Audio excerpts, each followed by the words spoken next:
Why are so many rich people still unhappy?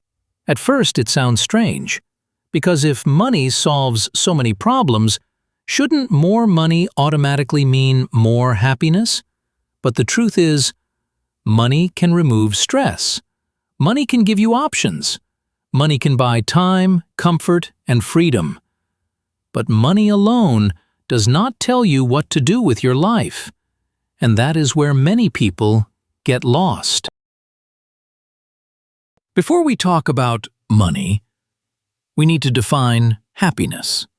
Arthur Brooks, Harvard professor and happiness researcher, explains happiness through three core components: enjoyment, satisfaction, and meaning. Enjoyment is not just pleasure. Pleasure is the good feeling you get in the moment. But real enjoyment happens when pleasure becomes richer, when it is connected to people, memory, gratitude, and presence. It is not just eating at a nice restaurant.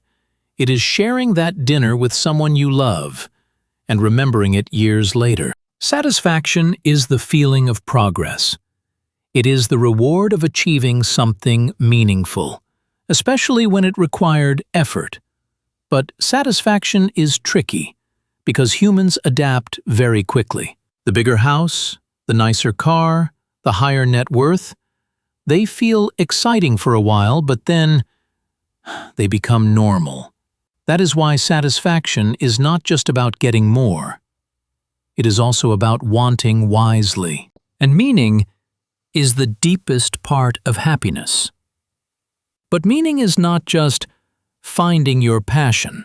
Arthur Brooks breaks meaning into three parts: coherence, purpose, and significance. Coherence means your life makes sense to you. You can connect the events of your life into a story, instead of feeling like everything is random. Purpose means you have direction. You know what you are moving toward, what you are building, and what kind of person you are trying to become. And significance means your life matters, that your existence makes a difference to someone, somewhere. So meaning is not just comfort. It often comes through responsibility, sacrifice, relationships, service, work, faith, family, or building something bigger than yourself.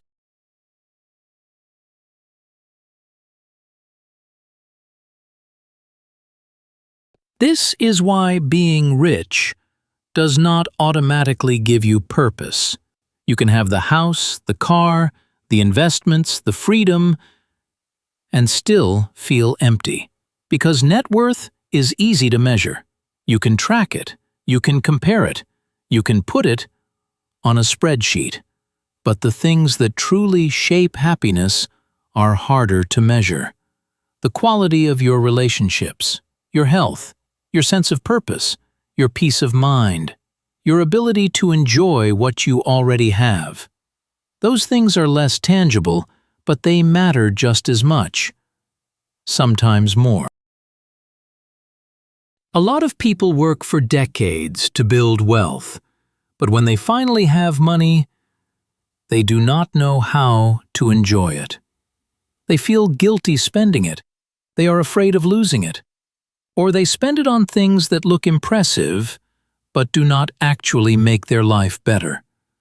This struggle is so common that Morgan Housel, best-selling author of The Psychology of Money, wrote, "The art of spending money, to explore the other side of wealth.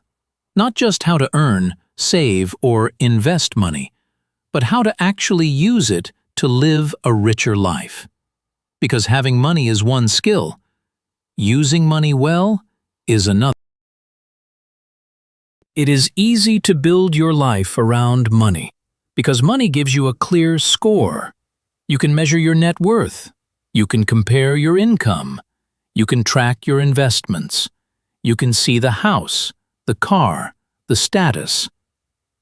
But happiness does not work like a spreadsheet. Some of the most important parts of life are harder to measure. And because they are harder to measure, we often neglect them. One of the clearest examples is relationships. For more than 80 years, the Harvard study of adult development has followed people across their lives to understand what actually predicts health, happiness, and a good life. And one of its biggest findings is not that the happiest people were the richest. It was not that they had the most impressive careers. It was not that they achieved the highest status. The people who tended to be happier and healthier were the ones with warmer, stronger relationships. Family, friends, partners, community, people they could rely on, people they felt connected to.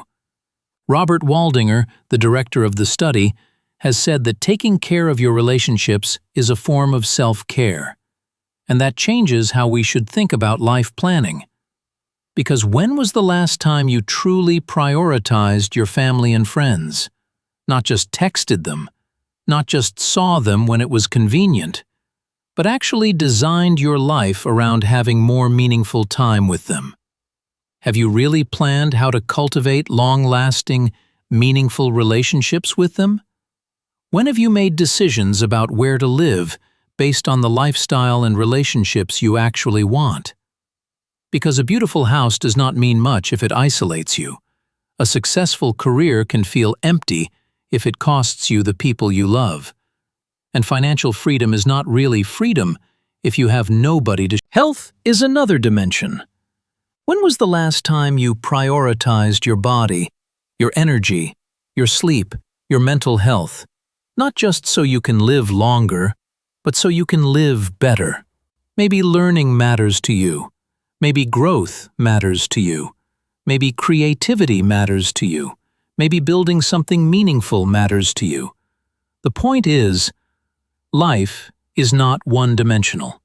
Money is one part of the design, but a good life also needs relationships, health, purpose, growth, and a sense of belonging. And if you do not intentionally design for those things, it is very easy to become financially successful, but emotionally underinvested. That is why at Enough, we believe financial planning is only the beginning. First, you need clarity. How much money do you need? What can you afford? What kind of life are you trying to build? What decisions would give you more peace, freedom, and confidence? But after that, the deeper question is, what is the money for? At Enough, we bring these pieces together, so you can reflect, figure out what you want, understand what you can afford, reduce money anxiety, build financial freedom, and design a life that actually feels meaningful.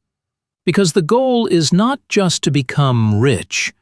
The goal is to build a life you do not feel the need to escape from. If you want money to improve your life, do not only ask, "How much do I need?" Ask, "What kind of life am I trying to build?"